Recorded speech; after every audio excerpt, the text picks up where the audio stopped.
YouTube there now. YouTube, are we live on YouTube? Are we live? Live on YouTube. And I think press Facebook there now. Press Facebook, go live on Facebook.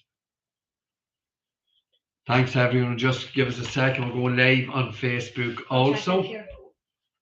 Yeah. Have we a red button there for you? Yeah.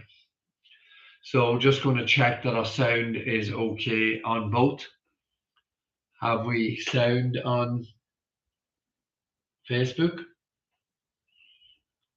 Sound on Facebook. You do on YouTube. Sorry? You do on Yeah, YouTube. YouTube's good and Facebook's good. Yeah, it's a thumbs up. Thank you, everyone. Thank you for joining us in this live. Obviously, yesterday was a monumental day for James Flynn. James was acquitted yesterday of conspiracy to steal a car that was allegedly then used in the more than robbery at Lordship Credit Union. Now, we have disputed this and shown quite clearly that from the get-go on this charge, it was a tissue of lies, complete fallacy, and Lokenstain's, Garda Kenna, Brendan Graham, the DPP and the Irish State were fully aware of the evidence they were using was tampered with, and the evidence they were using was false. All of the above mentioned are in contempt of court, and James Flynn should never ever have served a day in prison. Now, obviously, there's quite a lot of questions and consternation about why James is still in prison. Don't fully understand it. The judge took it upon himself yesterday to remand Jimmy in prison until next week. He was given the prosecution the opportunity to see if they wanted to retry the case and possibly recharge James. Now, for some reason, Lokenstein, the prosecution counsel, never spoke yesterday.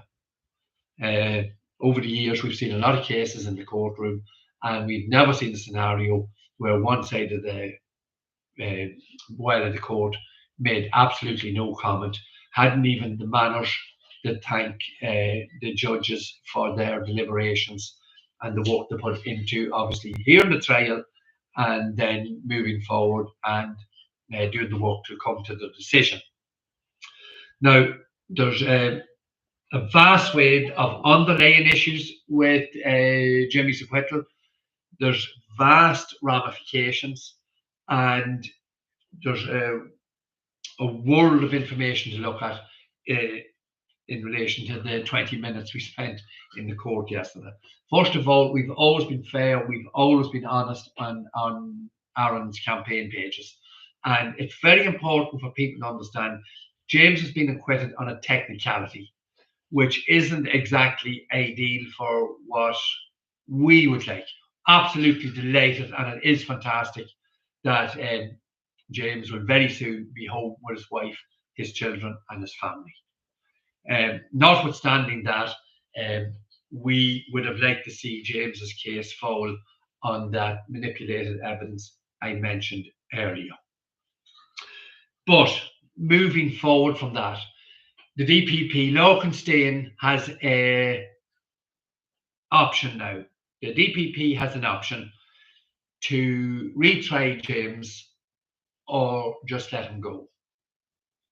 So again, we'll have a look at the ramifications of that. If the state, Lokenstein, Brendan Graham was in the court yesterday, and to all intents and purposes, I don't believe he had anything to do with James Flynn's trial, but he was there supporting his colleague Lokenstein, who hadn't the manners to address the court after the judge's decision yesterday. So if they decide to drop the case now, and obviously that allows James to walk freely back to his family, which is it's a wonderful moment to behold and to know that is going to happen. But if the Irish state decides to do that, it means that the evidence they put forward for James's trial, and indeed now everything we're going to talk about now in respect of James's trial, was used in Aaron's trial. So it's very, very important to understand that. So all this information was used, and it would tell us that the state hasn't the stomach to be cross-examined, because they do know now that if they retry James Flynn, all of the information that was missed, all of the information that probably was not fully understood by James's legal defence team, they will fully understand it this time round. There is no question about that. From the very, very start of just this segment of the case, the Wednesday night, the 23rd of January 2013, the theft of a Passat took place in Clogherhead. Obviously, this was central to the case against Aaron and against James. And we have always said, every paragraph, every page of the case, the disclosure and the prosecution case against Aaron and against James, we have said every page, every move in the prosecution can be questioned. And we can prove beyond any doubt, not beyond reasonable doubt, beyond reasonable doubt, that some of the evidence put forward was totally impossible and was fabricated, which thus leaves Graham, Staines, Phillips, Kenna, and all those involved in Fort Apache, Dundalk, the incident room, all of those, the entire Garda division that was handling the investigation in the Dundalk Garda station, in contempt of court. So very quickly, if we take the 19 minutes from, for those of you, I suppose, coming new into this case and just picking up some of the information, we have released vast swathes of material and information highlighting the inaccuracies, delays, and the manipulation and the tampering of evidence. And again, it's important to reiterate, not one sentence of anything we have ever released has been contradicted. Not one sentence. We're nearly at 600 videos, podcasts, lives, interviews. Not one line of what we have put forward is or has been questioned. So that's very, very vital, and we're going to continue to do so. So therefore, we will say, without fear of contradiction, as we go through James Flynn's retrial, if that happens, we sincerely hope it doesn't, but if that happens, at every juncture, we will be able to attack the prosecution case. Now, the CCTV footage, the only clear CCTV footage, is of James Flynn at Ballymac service station at 1:59 on the Wednesday, the 23rd of January 2013. And allegedly, he drove up the motorway into Termonfeckin, into Clogherhead, stole the car, drove back through Castlebellingham, and the cars disappear after Castlebellingham. No one knows where they went to. There are a number of sites of CCTV footage that attempts to track the movements of vehicles, all of which, each and every fraction of that journey that was broken down, we have proven to be false, incorrect, or totally outrageous. There's a 6-minute journey from Monasterboice in Monasterboice to Termonfeckin Credit Union, which is impossible. And an expert came forward in measuring distances and timing these journeys, came forward during the course of James's trial and told the court it took nearly 10 minutes for him to drive it. And he said he was going quite a clip. Judge Hunt decided to ignore the advice of that expert.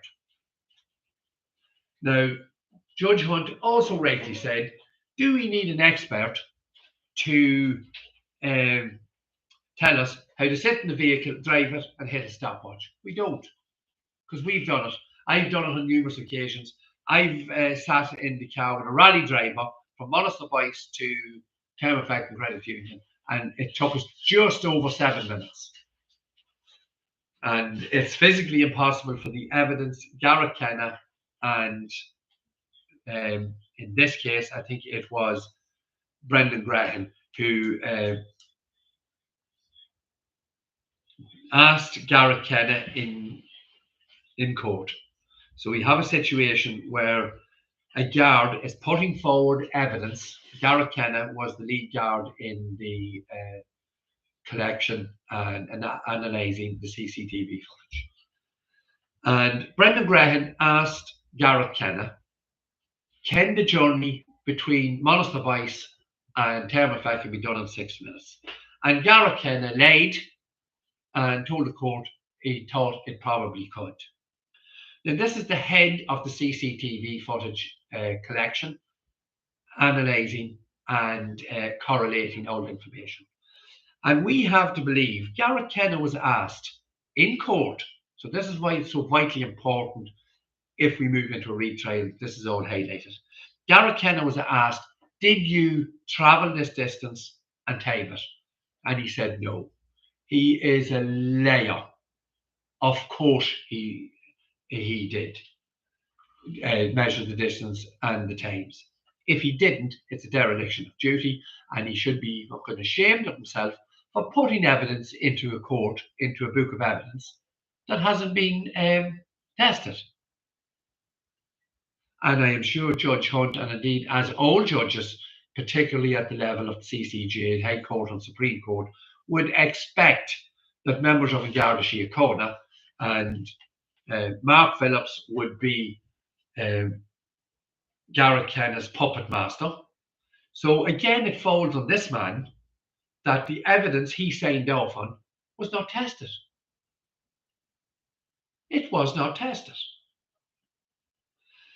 So that is why it is so important to understand the ramifications of what happened yesterday with James. And again, it's fantastic that James got the acquittal yesterday. But more importantly, when we look through the mire that is the case put forward by the prosecution, and which failed miserably last year, when James Flynn and Brendan Traynor were acquitted of any involvement in the modern robbery at Lordship Credit Union on the 25th of January 2013. Now, Judge Tony Hunt most certainly did still try to link James to the blue car stolen in Clowerhead, and tried to put the blue car stolen in Clowerhead in as the grey car that was stolen in and you can see it there quite clearly. This is actually the car here that was stolen.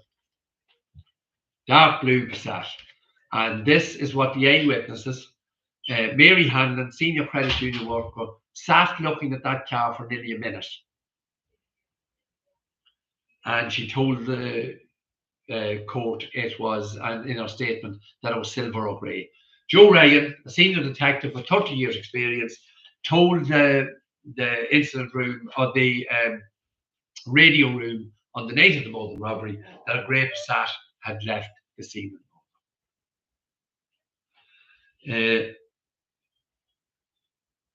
So the acquittal from last May is vital, not only because of, I think the judge to some degree did understand what was happening here, but James Flynn's car, his own BMW, was driving around the square on Crossmaglen at the time of the modern robbery. And Brendan Traynor proved beyond any doubt he was sitting in his home just up the road here at the time of the modern robbery. And as and if we move into a new trial, we will most certainly not be missing evidence that was highlighted in Aaron's trial and probably wasn't fully realised during the court of James and Brendan's trial. And we just have a sense, this is the CCTV still from Courtamlet School, where the blue Passat was burned out. And just a couple of little things here on that little yellow box there. We have this vehicle, a 2204, allegedly a Passat, left Lordship Credit Union with a number plate light visible as the car sped off from Lordship Credit Union. It's quite visible that the number plate light is on. And yes, we were led to believe that miraculously the number plate light is now off. There's no number plate light on the vehicle passing Courtamlet School. Now, there's a whole lot of issues that they tried to say another vehicle was James Flynn's BMW, when it's clear from the analysis of the expert, the first analysis he made was that the taillights of the vehicle were above the front lights, which tells us that the taillights are higher than the front lights. It's an SUV or a Jeep. And somewhere along the line, James Flynn was acquitted on Judge Tony Hunt and the dubious evidence of, I'm not going to call him an expert witness because he's not, and that's part of James's appeal also. We'll deal with that now in a minute. But the evidence put forward, they turned an SUV into a BMW, they turned a blob of light that may or may not be a Passat, but the important bit is there is no light on the number plate, the rear number plate. All this will be fully dealt with if there is another court case in respect of James Flynn. And there are scores of incidents where evidence, CCTV footage, were omitted, tampered with, times messed with, and as I mentioned, Pat Murray unearthed a so-called expert witness, Andy Wooler from England, who gave the most outrageous descriptions of vehicles and worked with the narrative that the Garda Síochána had given him, and those Garda being particularly Pat Murray and hand in hand with Detective Kenna, who, as I told you earlier, was head of correlating CCTV. This man drove to, I think, Germany and Holland with CCTV footage to be analysed. And the fucking idiot didn't time the drive between Monaster Boyce Inn and Termafeck and Credit Union. Now, at no time or in no way is that feasible or is it believable. And all this will come to bear when, if and when this gets back into court. So again, I believe that Staines may not have the stomach for this. And I suggest that they will not take the case against James again. They will not retry it, because they will show their total contempt and disregard for the memory of Detective Guard Adrian Donoghue if they try to save themselves once again in a courtroom and try and perpetuate all this lies, deception, and manipulation and pure contempt of court all these people have been involved in. So that just gives an overview, because when James was acquitted yesterday, the Garda press office gave Owen Reynolds a certain narrative to write with the headlines that James Flynn had been acquitted. And as I say, albeit on a technicality, we would prefer if James had been acquitted on the evidence that is here clearly before everyone, that James Flynn was very, very wrongly done by the Irish judicial system, as is the case with Aaron. So James Flynn remains in prison today. Again, the Irish judicial system, we don't know why. There may very well be a logical and legal explanation for it, but because the prosecution put in no request yesterday, as I say, Stain got up and walked away. He never even spoke, he never acknowledged the court yesterday. So there was no application put in for James to be remanded, but Judge Edwards took it upon himself to do so. And of course, we have a situation where Aaron is still languishing in a cell. Aaron's delighted with the news that James is acquitted and is, to all intents and purposes, a free man that has been locked up in his own country. But just to finish on that,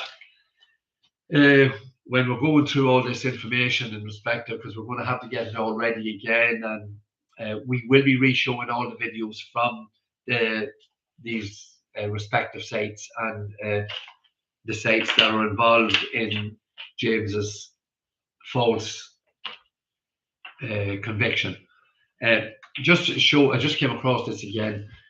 Detective Joe Ryan signed a sheet just like this, with a silhouette of a man, and written on it was 6'3". And Joe Ryan signed that. And the man who shot Detective Garrett Adrian Donahue is 6'3", as told to us by the eyewitness and as told to us by the CCTV footage and the stills taken from that footage. And yet a man who's 5'7" is incarcerated for the crime. These people continue to totally destroy the memory of Detective Garrett Adrian Donahue each and every time they bring this farcical case to court. So once again, delighted for James. It's a wonderful boost for us to know that when the judicial system is questioned, we can get the right result. So obviously we're going to be very anxious to see what Mr. Stain and the DPP decide to do. And we look forward to them dropping the charges against James Flynn and James being home with his family. That is the ideal scenario, and we wish for nothing more. So congratulations to James and his family. Please continue to like, comment and share. I am going to release a video this evening. We have it done, and I am sort of repeating what I've said here today, but it's always good to do it live, gets that little bit of traction. And please like, comment and share and get the information out. So sorry, I thought someone was coming with questions now. So please like, comment and share. I hope I covered to some degree what happened yesterday. When we are fully aware of the legal ramifications of why James is still in prison, we'll bring that to you live as soon as we can explain it. And we'll talk to you all very soon. Please continue to like, comment and share, and we'll see you all in the next video. Thank you for watching. Thank you. How do I end it? End stream. End. I don't know how to